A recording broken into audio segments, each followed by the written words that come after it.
welcome in. We are having a Between the Lines presentation with the esteemed Professor Jonathan Parker.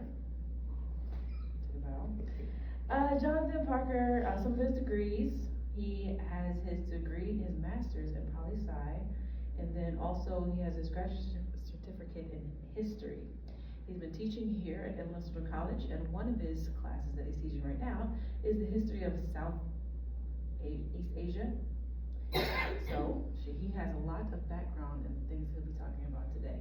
We would love to hear his talk on, is it Pius? Yes. Pius the second. Pius the 12th. 12. Oh, that's an extra 10. Gotcha. Pius the 12th, still at war. Please welcome Professor Jonathan Parker. Sorry about that. Sorry. Okay. Since Andrea facilitated the introduction, I'll skip that part of the presentation. I'm going to be speaking to you about, no, you saved me a lot of time.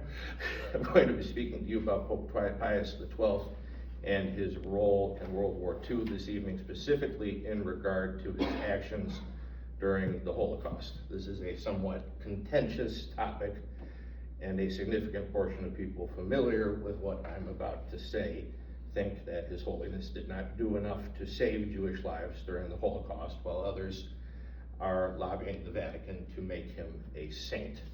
I want to make clear at the outset that this presentation is based in fact and the best available data I could get my hands on, short of getting on a plane and flying to Italy.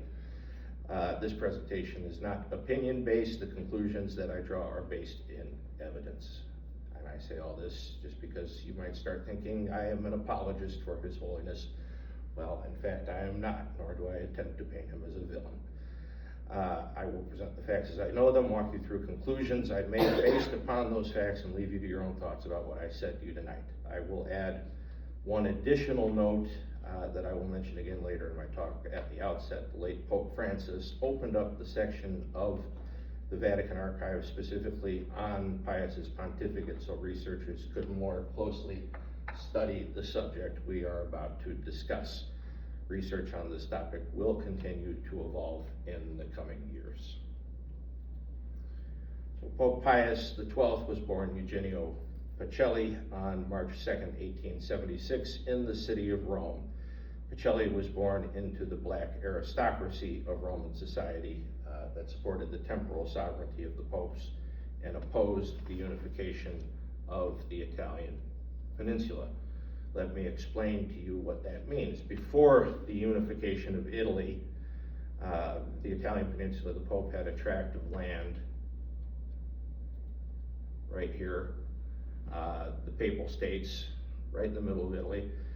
The papacy lost that land, and to cut a long story very, very short, because I told Andrea I'd keep this to an hour, it made a lot of people very mad. The black aristocracy was one of the groups that weren't happy.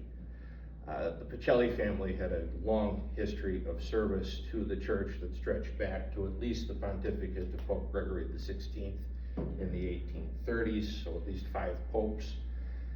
His grandfather, Mark Antonio, served as Pope Gregory's undersecretary in the Ministry of Finance and later was an advisor to Pope Pius IX. His father, Filippo, was the dean of the lawyers practicing before the sacred Rota, one of the church's highest courts, and aided Pope Leo XIII in providing a resolution to the Spanish-German dispute over the Caroline Islands in 1886.